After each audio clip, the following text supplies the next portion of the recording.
अपने मोर्चे में, जो मीटिंग का, चर्चाओं का, पर्सनल गेट टुगेदर का, 1 to 1 का। तो जो लोग रात को घर जाना चाहते हैं उनका सबसे बड़ा नुकसान होने वाला है, बहुत बड़ा, ये देख लेना पहले से। कभी न सोचो रिश्तेदारी में जाया हूं, क्योंकि यहां आप लोगों को इकट्ठा करने के लिए बुलाया है। रिश्तेदारी में तीसरे दिन के बाद चले जाना बेशक, पर ये जो मौका है एक दूसरे से जुड़ने का, ये दोबारा बहुत मुश्किल से आता है। दोबारा आपको नए लोग मिलेंगे, उनसे जुड़ना। तो हाँ, एक और खबर है भाई आप लोगों के लिए। बाकी दोस्तों के साथ, परिवार वालों के साथ अगली ट्रेनिंग में भी आना चाहते हो तो अगली ट्रेनिंग हमने हिमाचल में रखी है, ताकि पहाड़ों में घूम के आ सको। जून का महीना है, सपरिवार आ सकते हो। शिमला से 100 किलोमीटर आगे रखी है अब की बार ट्रेनिंग ना, बिल्कुल ठंडा, जड़ाए मर जाओगे पागल, सामने बर्फ के पास, बिल्कुल इतनी जबरदस्त जगह पे। चलोगे क्या, कोई सा चलना है? ओ भाई इतनी जगह तो कहता हो ही ना उनके पास। 24, 25, 26 को है, 24, 25, 26 को हिमाचल में, तो आ जाएगी खबर आप तक, ठीक है ना? तो वहां मिलते हैं फिर, तो बाकी लोगों को भी खबर कर देना। मैंने पहले इसलिए नहीं बताया, कदे इसमें ना हो तो हम तो वही आएंगे।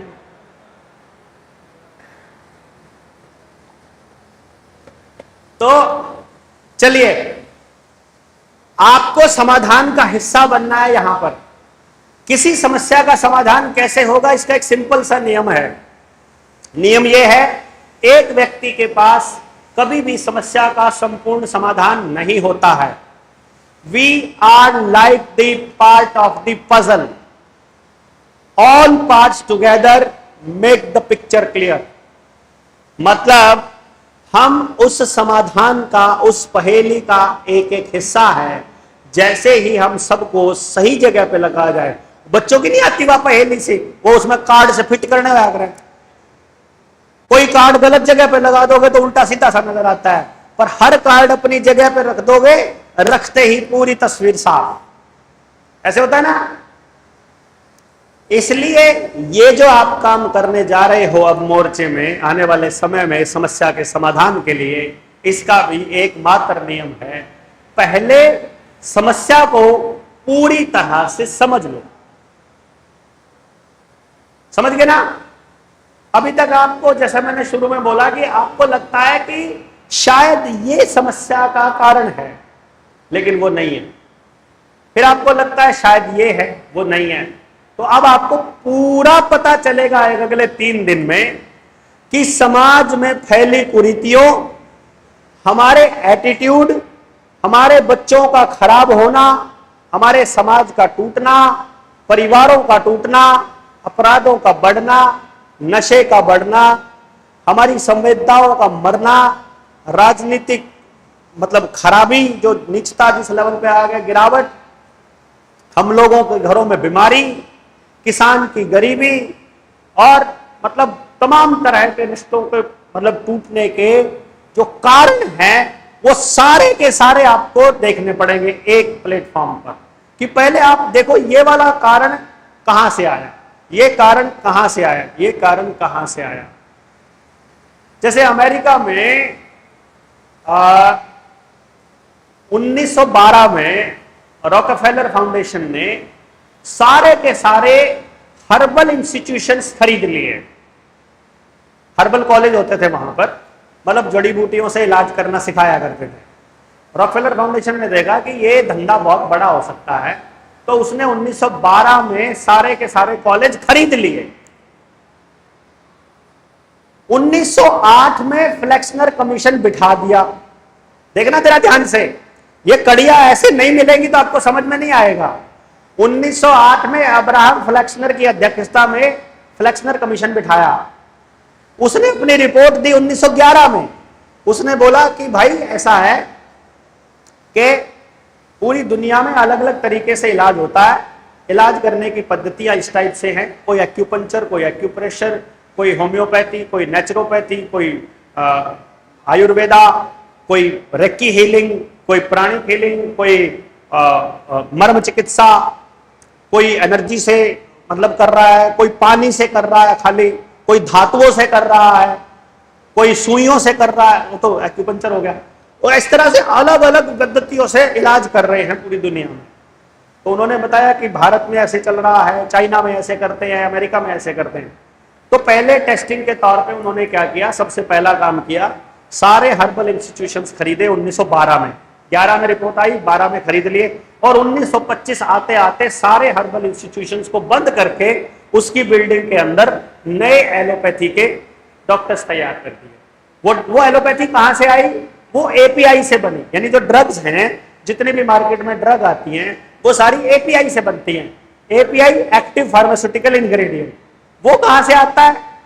वो लास्ट रेजिड्यू है तेल शोधन कारखाने का, यानी जंगलों से जब तेल मिलता है, कच्चा तेल, उसका जब शोधन करते हैं, पहले नंबर पे नेचुरल गैस, फिर पेट्रोल, फिर डीजल, फिर कैरोसिन ऑयल, फिर कोलतार, वो जो अपने ब्रोजा, वो सब निकलते हैं, और लास्ट में जो निकलता है वो एपीआई निकलता है, वो वेस्टेज है।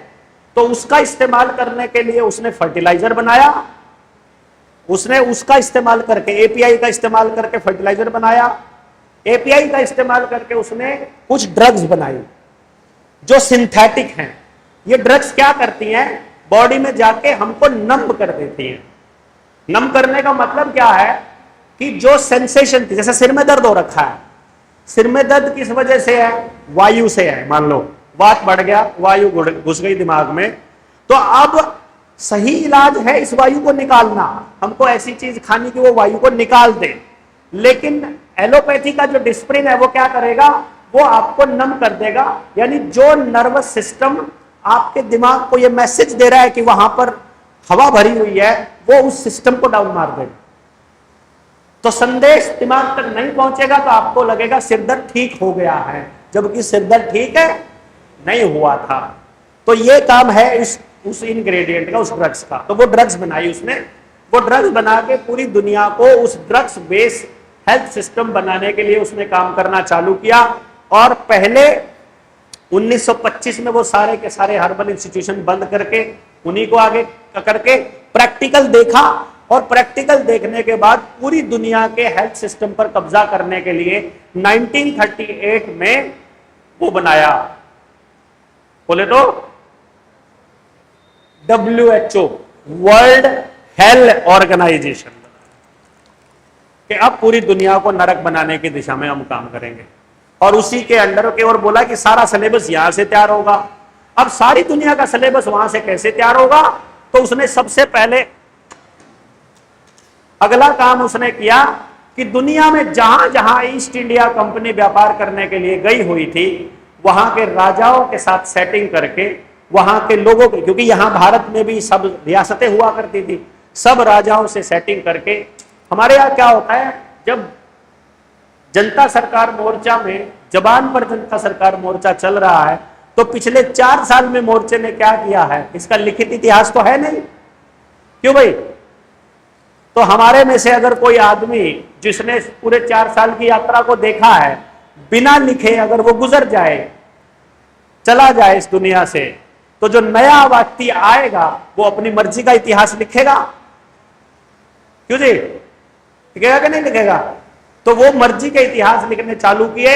और जब राजाओं से सेटिंग करके उन्होंने कहा, जैसे वो पहले एक बार बोलते हैं कि हमारे देश में, वो कहते हैं सती प्रथा थी, ये एक एग्जांपल दे रहा हूं मैं जस्ट एक। इसी तरह से बाकी चीजों के बारे में कि हम गरीब थे, हमारे पास कुछ नहीं था, हम लोग, इतने लोग मरते थे पहले आने से पहले, ये सारा का सारा झूठ कैसे परोसा गया, ये एग्जाम्पल दे रहा हूं। राजा राम मोहन राय के नाम पर हमको यह कहा गया कि राजा राम मोहन राय ने सती प्रथा का अंत किया। ये सिसोदिया जी यहां बैठे हुए हैं, महाराणा प्रताप के वंशज, इन्होंने अपने पूरे कुर्सीनामे में अपने जो भात होते हैं, जो सारी चीजें जिनके पास पूरा इतिहास होता है, जब से चला है वंश इनका, तब से लेकर के इन्होंने अपने उनसे जा करके, जब ट्रेनिंग ये करके गए, तो इनको वो जब मिले तो इन्होंने वो पूरा खोजा। फिर वो वहां हल्दी घाटी गए, वहां के राजपूतों से मिले, फिर वहां गए, और पता चलता है कि भारत के इतिहास में कहीं भी सती प्रथा थी ही नहीं। सती प्रथा का मतलब है कि प्रथा है, प्रथा का मतलब रिवाज है कि ऐसा होता है। कहीं इनके इतिहास में, और मेरे ख्याल से जितने राजपूत लोग यहां बैठे हैं, जितने पूरी दुनिया में, वो अपने पुरखों से पूछोगे कि हमारे परिवार में कितनी सतियां हुई हैं, 0 नंबर मिलता है। वो कुछ केसेस में कुछ महिलाओं ने विरोध स्वरूप तय किया, जैसे हम आमरण अनशन करते हैं, विरोध स्वरूप हम मरना तय करते हैं, उन्होंने तय किया कि हम ये नहीं करेंगे, इसकी बजाय हम जिंदा जल जाएंगे। वो उनके व्यक्तिगत निर्णय थे, वो समाज के बनाए हुए नियम नहीं थे। हमारे किसी भी इतिहास में कहीं पर कोई नियम नहीं है। तो हमारे ऊपर ये लांछन मढ़ा गया उस वक्त 1925 में, जब वो सिलेबस तैयार करने की दिशा में काम कर रहे थे, उन्होंने ये हमारे ऊपर मढ़ा कि तुम लोग अपनी औरतों को जलाते हो जिंदा, जिससे हमारी गर्दन नीची हो सके और हमें वो कह सके कि तुमको जीना नहीं आता है, हम तुमको जीना सिखाएंगे। ये गलत नैरेटिव घड़ा गया किताबों में। उससे पहले की किताबों में सती प्रथा कहां कहां होती थी, किसने चालू किया था, राजा राम मोहन राय यहां से ऐलान करेगा और सती प्रथा गायब हो जाएगी, ऐसा कौन सा क्या था भाई? वो चक्रधारी थोड़ी था कि चक्र चलेगा और सती प्रथा सारे मर जाएंगे। ये हम लोगों को गलत नैरेटिव में फंसाया जाता है। हम लोगों के बारे में ऐसी बातें अखबारों में छप जाती हैं। 2016 में जाट आंदोलन हुआ, वहां पर जो उन्होंने झूठ छापा अखबारों के पहले पन्ने पर, ये तो भुगत भोगी है, यहां सुमित भाई बैठे हुए हैं, जो उन्होंने पहले पन्ने पर छापा वो इतिहास में अमर हो जाएगा। वो लिखा रहेगा कि वहां पर मुरथल कांड में ये हुआ, ये हुआ, वो लिख दिया उन्होंने। लेकिन जो प्रकाश सच्चर कमेटी थी, उस कमेटी ने जो कहा वो कहीं पहले पन्ने पर नहीं छपेगा, उसके ऊपर कहीं किताबें नहीं लिखी जाएंगी, उसका कहीं प्रचार नहीं किया जाएगा। इसलिए जब इतिहास में कभी कोई ऐसा व्यक्ति होगा जिनको जाटों की गरिमा को नीचे गिराना होगा, तो वो ऐसा काम करेंगे, राजपूतों को ऐसे नजर नीची करेंगे, यादवों के लिए कोई नया घड़ देंगे, कोई नया खेल, चमारों के लिए कोई नया घड़ देंगे, वाल्मीकियों के लिए कोई नया घड़ देंगे, सिखों के लिए कोई नया घड़ देंगे। किसान आंदोलन में सिखों के लिए भी नैरेटिव बनाने की कोशिश की गई। सिखों के बारे में जो भी छापा फ्रंट पे छपा, लेकिन जो सिखों ने वहां दिया उस समाज को, आसपास के लोगों को, आपको बताऊं मैं आपको किसान आंदोलन की सबसे बड़ी विजय मैं क्या मानता हूं, बताऊं आपको, जिसके बारे में पूरे समाज में किसी को भी नहीं पता है। किसान आंदोलन की 2 सबसे बड़ी विजय, जब पूरे देश के अंदर कोरोना का नाम पर नौटंकी चल रही थी और लोग दहशत में थे, उस 13 महीने में Tikri border, Singhu border, Ghazipur border, Dhansa क्या था वो, ढांसा बॉर्डर, किसी भी, और 5 बॉर्डर थे टोटल, 5 में से किसी भी बॉर्डर पर रहने वाले किसी भी एक भी व्यक्ति की मौत कोरोना से नहीं हुई। सबसे बड़ी जीत, यानी कि पूरे सरकारी प्रोपेगेंडा को फेल किया इन्होंने, नैरेटिव चलने नहीं दिया। सिंगू बॉर्डर पर जब पहली बार इन लोगों ने गेम खेला था ना, उस दिन किसान 2 जीप भर के चले गए थे सीएमओ के पास कि तुमको कैसे पता ये कोरोना से मरा, ये बताओ, पहले ऑटोप्सी होएगी, 5 लोगों का पोस्टमार्टम होगा, पोस्टमार्टम बोर्ड बताएगा कि कैसे मरा, उसके बाद हम बताएंगे। कोरोना से मरने वालों की कोई पहचान इनके पास थी नहीं, हरामियों के पास झूठ पका रखा था, लेकिन किसान अड़ गए, उनको बोर्ड से पोस्टमार्टम करना पड़ा, पोस्टमार्टम के बाद ये लिखना पड़ा कि कोरोना से नहीं, बंदे की डेथ हार्ट अटैक से हुई। पहले केस में फंस गया सरकार। अब उन्होंने सारे सीएमओज को अल्टीमेटम दे दिया, एक भी मौत अगर कोरोना से डिक्लेयर करना चाहते हो तो पहले बोर्ड से पोस्टमार्टम होगा, ऑटोप्सी होगी, बताओगे कि कोरोना के लक्षण क्या है, उसके बाद कर सकते हो। सिस्टम बोला भाई रहने दो, पंगा यो मुद्दा उछड़ जाएगा तो सारे देश में पता चल जाएगा कि हम फ्रॉड कर रहे हैं। सिंगल भी आदमी कोरोना से नहीं मरा हुआ रिकॉर्ड में। दूसरी बड़ी जीत बताता हूं मैं आपको, Singhu border, Ghazipur border, Ghazipur border का मुझे पक्का नहीं पता है, इसलिए मैं थोड़ा यहां डाउट में हूं, परंतु सिंगू बॉर्डर और टिकरी बॉर्डर की गारंटी मैं लेता हूं, दोनों के दोनों बॉर्डर्स पर जहां से लेकर जहां तक किसान बैठे हुए थे, उस एरिया के अंदर चोरी की, डकैती की, मारपीट की, लड़की छेड़ने की, बलात्कार की कोई घटना दर्ज नहीं हुई। थानों में 0 घटना दर्ज है, 0। यानी कि किसान आंदोलन ने यह साबित करके दिखाया कि समाज अगर बैठा है, जागृत है और वहां एक एक आदमी समाधान का हिस्सा है, तो मजाल नहीं है एक भी आदमी नशा कर जाएगा, मजाल नहीं है एक भी अपराधी गांव के अंदर पैर धर देगा, मजाल नहीं है एक भी काम गलत हो जाएगा। दिक्कत कहां आती है? दिक्कत आती है जब देवेंद्र बल्हारा को आप जैसे लोग मसीहा बना देते हो। दिक्कत आती है जब आप लोग हम जैसे लोगों के ऊपर अपनी उम्मीदों का बोझ लाद देते हो। दिक्कत होती है जब आप लोग सोचते हो कि समाधान ये व्यक्ति करेगा, जबकि समाधान आप ही करो। रियलिटी ये है कि व्यक्ति समाधान नहीं कर सकता। और आप कैसे करोगे बस आपको पता नहीं है। इतनी तो प्रॉब्लम है ना, मेरे में और आप में केवल इतनी डिफरेंस है कि आपको पता नहीं है, मुझे थोड़ा सा अंदाजा है। आपको ऐसा लगता है कि मैंने सारा पता है, सारा मैंने भी नहीं पता। मैं भी समस्या के समाधान का एक हिस्सा हूं और आप भी एक हिस्सा हो। आपके बिना मेरी को नहीं होगा समाधान और मेरे बिना आपकी को नहीं होगा। मतलब आप एक दूसरे की मजबूरी हैं। नू समझ लो गिंडू आपस में धागा बीच में न काट कर सारे जोड़ दिए, एक न खींचेंगे सारे के सारे गिरड पे आओ हुआ है। ये माला के मोती इसीलिए पिरोने का काम कर रहे हैं हम लोग कि आपको पता चले। अब जाए लोग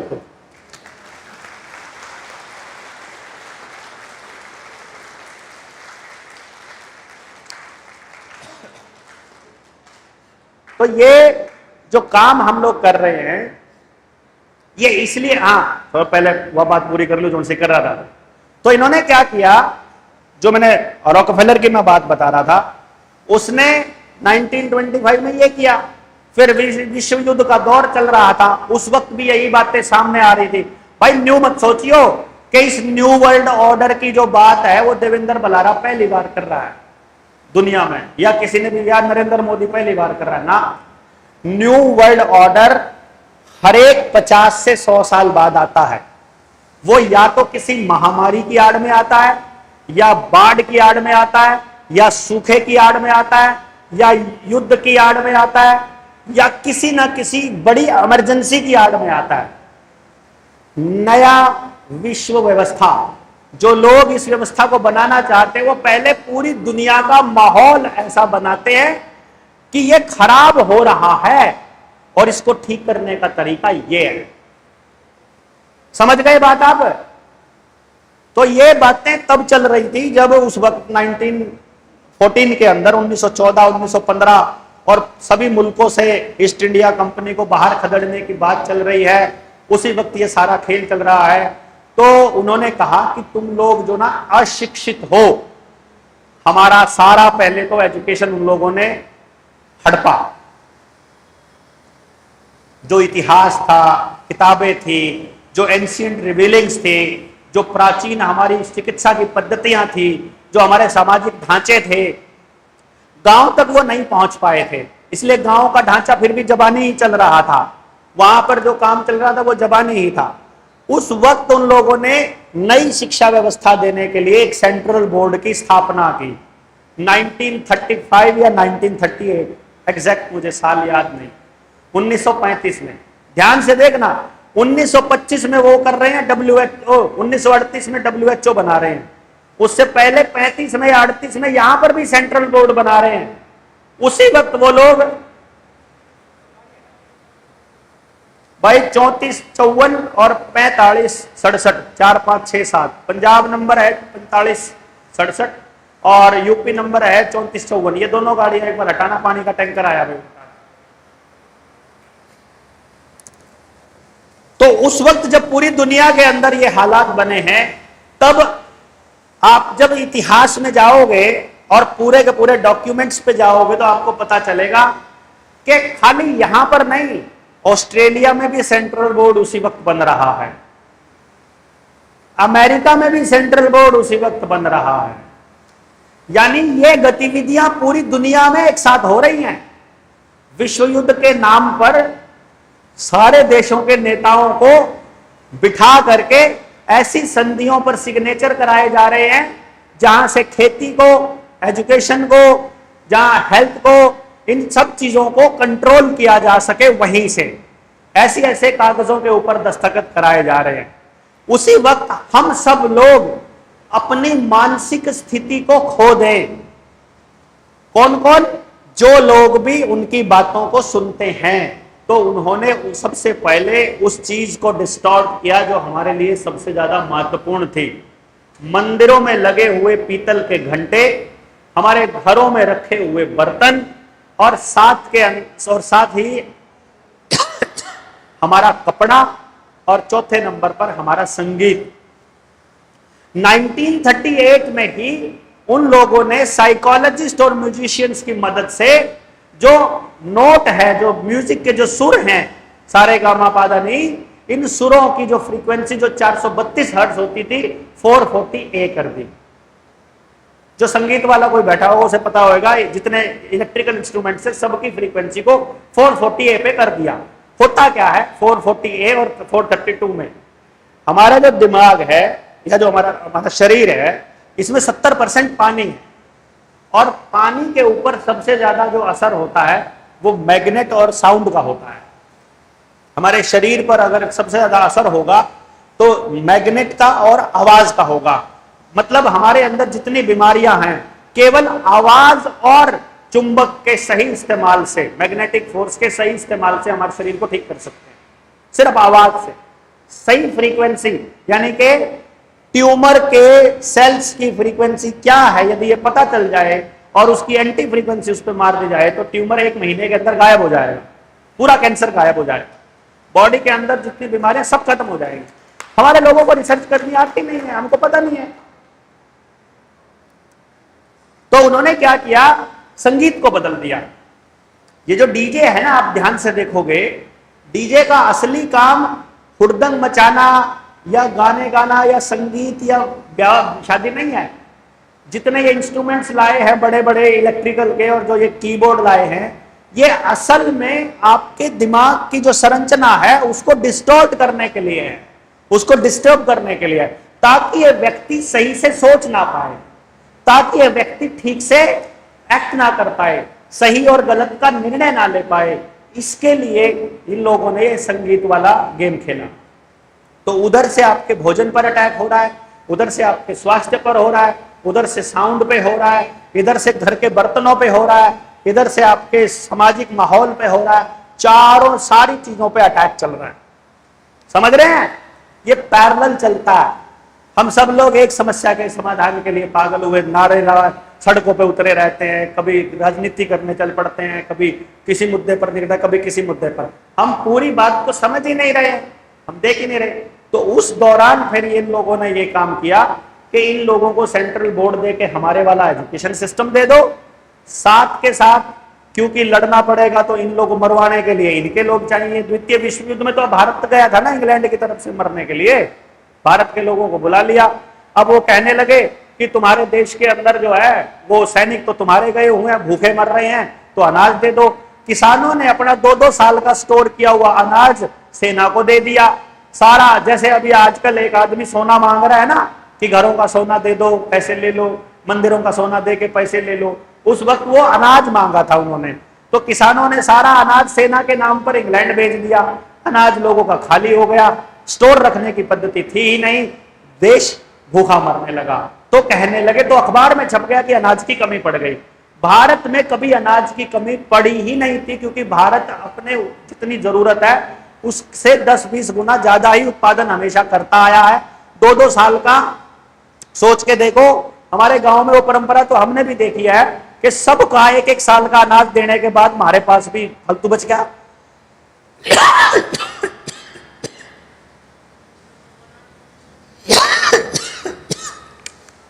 तो 2-2 साल का अनाज सबके पास हुआ करता था, उन्होंने वो अनाज हमारा खत्म किया है। जैसे आज के टाइम पर, मैं ये इसलिए कंपेयर कर रहा हूं कि इस वक्त भी पूरी दुनिया के अंदर विश्व युद्ध के हालात बने हुए। आप लोगों को लगता है कि यूक्रेन और रशिया का युद्ध चल रहा है, आपको तो ऐसा लग रहा है कि इजराइल और फिलिस्तीन का युद्ध चल रहा है। असली खेल क्या हो रहा है? जो नई विश्व व्यवस्था में आदमी का फेशियल रिकॉग्निशन करके, आदमी का चेहरा पढ़कर उस आदमी के ऊपर स्पेशल इंडिविजुअल अटैक कैसे करना है, इसकी टेस्टिंग चल रही है। जीपीएस लोकेशन से किसी बिल्डिंग को कैसे उड़ाना है, ऐसी मिसाइलें कैसे बनाए, उसकी टेस्टिंग चल रही है। नई विश्व व्यवस्था में कैमरे का इस्तेमाल कैसे करना है, गाड़ियों को ट्रैक कैसे करना है, मिसाइलों को किस तरह से करना है, समाज के लोगों को किस तरह से कंट्रोल करना है, उसकी टेस्टिंग चल रही है युद्ध के नाम पर। इसी तरह से उस टाइम पर उस वक्त जब हमसे उन लोगों ने अनाज छीन लिया, देश में भूखमरी दिखाई गई, तो भूखमरी के उस शो पीस के बाद रॉकफेलर फाउंडेशन की रिकमेंडेशन, ध्यान देना, मैं जो बातें बोल रहा हूं आपको यह लगेगा जैसे इस आदमी के दिमाग में 24 घंटे रॉकफेलर रॉथस्चाइल्ड घुसा हुआ है। भाई मैं क्या कह रहा हूं, मैंने रिसर्च करी, मैंने देखा हरित क्रांति कौन लेकर आया, पता चलता है रॉकफेलर फाउंडेशन की रिकमेंडेशन है। आप सबके पास फोन रहा, सर्च करो यार किसकी रिकमेंडेशन थी, रॉकफेलर फाउंडेशन की। ये जो स्वामीनाथन था जिसके नाम पर हम लोग ये अपना एमएसपी वाला फार्मूला है, स्वामीनाथन की लड़की सोमैया स्वामीनाथन WHO की वो थी, डायरेक्टर थी उस वक्त, जिस वक्त ये कोरोना वाला गेम चल रहा था। उसको नोबेल प्राइज क्यों मिला था, उसको कौन सा पद्मश्री मिला था, कुछ एक प्राइज मिला था, क्यों दिया गया था? क्योंकि एमएसपी किसानों की कब्र में आखिरी कील होने वाली है अगर जिस दिन मिल जाएगी। आपको पता नहीं है ना शायद, ये किसान आंदोलन जो एमएसपी की डिमांड कर रहा है, सिस्टम चाहता है कि ये किसान मांगते रहे एमएसपी। मैं उसका एक एग्जांपल दे रहा हूं। अभी फिलहाल इस वक्त कोटे में कोई है जिसका पीडीएस सिस्टम से वास्ता पड़ता हो, पब्लिक डिस्ट्रीब्यूशन सिस्टम से, पीडीएस वालों से, कोटे वाला जो राशन वाला है। अब जाते ही आपने सबसे पहले काम करना है, ये जाते ही, और पूरे देश को बता दो ये काम। नया गेम आया है कोटे में, उसका ना पता हो तो एक नया खाता खुलवा रहे हैं। पता है आप लोगों को, किसी को आप तक पहुंची खबर? हाथ खड़ा करके बताना। नहीं पहुंची? पहुंची है? पहुंची है?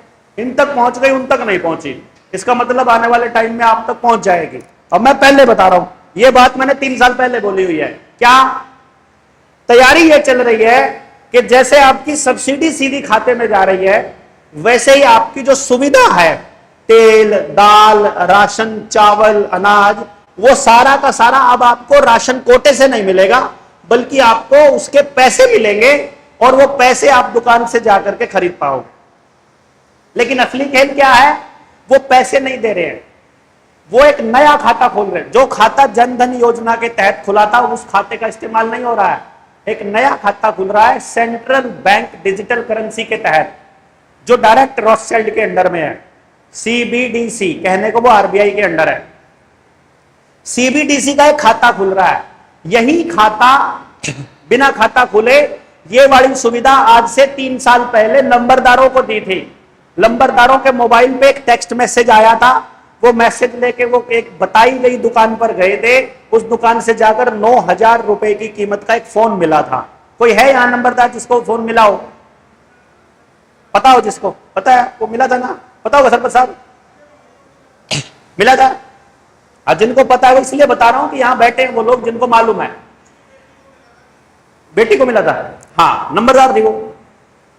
हाँ, तो मतलब क्या हुआ कि एक मोबाइल पर एक मैसेज आ रहा है और आप एक बताई हुई दुकान पर जा रहे हो और वहीं से मिलेगा, दूसरी दुकान से नहीं मिलेगा।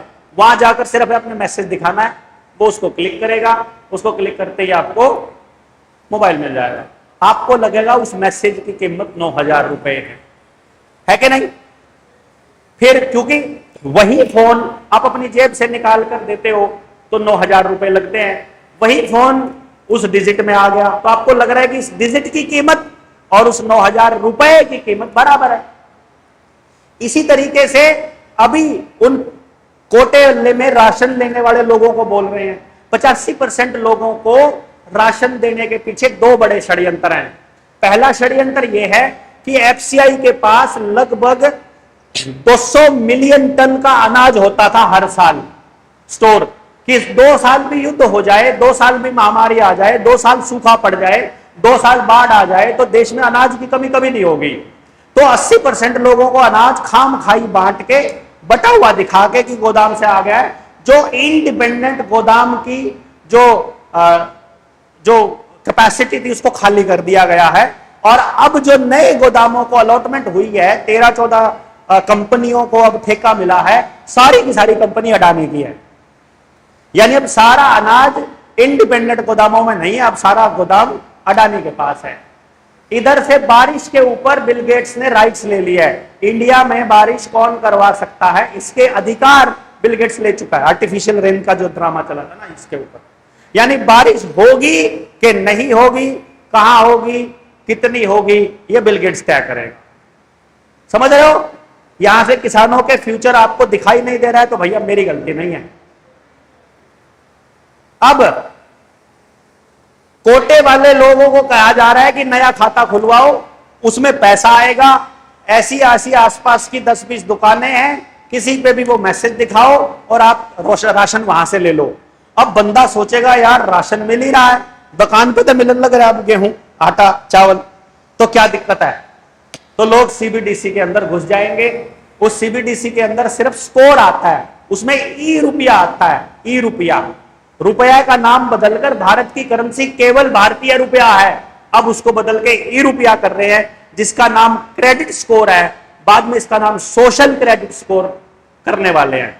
अभी आपको सिबिल स्कोर बताया जाता है, सिबिल स्कोर को ही क्रेडिट स्कोर बनाया जाएगा, उस क्रेडिट स्कोर को ही सोशल क्रेडिट स्कोर बनाया जाएगा, और उसके बाद आप सब लोगों की ऊर्जा को हार्वेस्टिंग उसी सोशल क्रेडिट स्कोर से होने वाली है, जिसमें आपको पेड़ लगाने के कार्बन क्रेडिट मिला करेंगे, पेड़ काटने का कार्बन क्रेडिट कटा करेगा। डीजल की गाड़ी चलाने का कार्बन क्रेडिट ज्यादा कटेगा, पेट्रोल की गाड़ी का कम कटेगा, सीएनजी का कम कटेगा। आप टोल से जाओगे तो क्रेडिट ज्यादा कटे, टोल का क्रेडिट अपने आप कटेगा। गाड़ी स्टार्ट होएगी, क्रेडिट चालू हो जाएगा, क्योंकि आने वाली गाड़ियों में जीपीएस एनेबल्ड फास्टैग वाली जो प्रक्रिया है, जीपीएस एनेबल्ड है। जितने किलोमीटर चली, नेशनल हाईवे पे चली, इस रेट से कट जाएगा, छोटी गली में चली, इस रेट से कट जाएगा, आपका पैसा इसे कटेगा। अभी लगता है आप लोगों को कि बड़ी दूर की बात कर रहे हैं, बड़े आगे की है, पता नहीं होगा, लेकिन ये जो आज हो रहा है, ये बात आज से 4 साल पहले बोली हुई है। अब आपका पीडीएस के अंदर ये अकाउंट आ गया। अब इसमें क्या होता है कि जिस पर्पस के लिए हम लोग बता रहे हैं, उसी दौरान जब रॉकफेलर फाउंडेशन की बात चल रही थी, तो आपका हेल्थ सिस्टम WHO किसने बनाया? रॉकफेलर फाउंडेशन ने।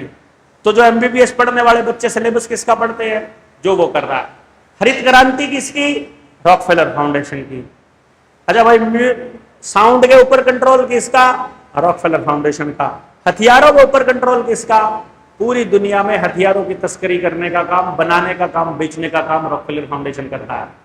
नाम अमेरिका के आता है। यदि जीडीपी का आंकड़ा चेक करना हो आपको, तो आप पता करोगे पूरी दुनिया में प्रथम विश्व युद्ध से पहले 20 साल पहले अमेरिका और इंग्लैंड टॉप के 15 देशों में कहीं भी नहीं थे। लेकिन जैसे ही विश्व युद्ध होता है, अमेरिका टॉप के 4 देशों में, विश्व युद्ध खत्म होता है, अमेरिका दुनिया के पहले नंबर। ये तो मैंने अपनी किताब के अंदर पूरा एक्सप्लेन किया हुआ ना डिटेल में, सारा का सारा।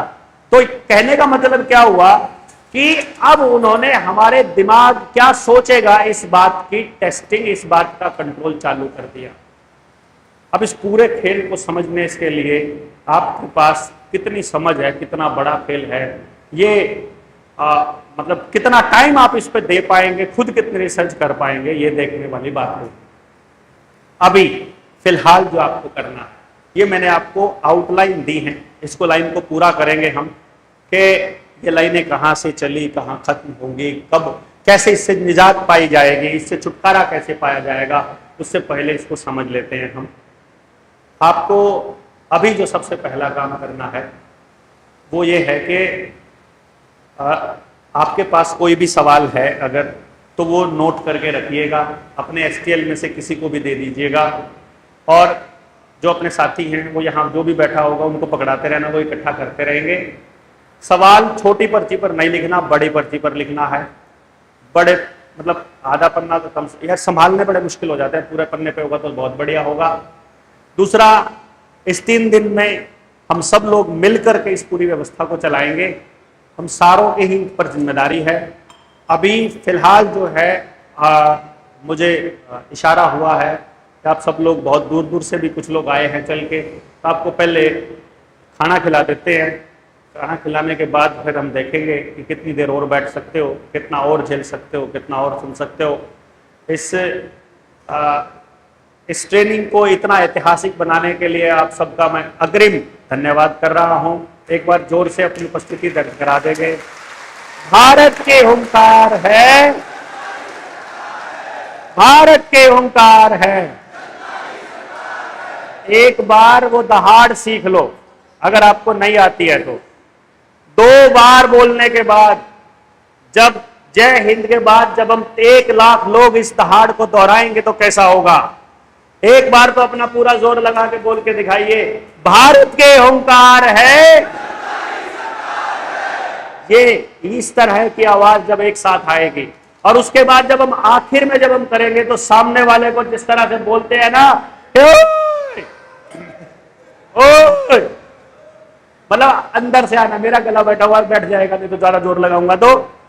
भारत के हुंकार है, जोर जुल्म की टक्कर में हम तब जीतेंगे जब सब जीतेंगे। जय हिंद।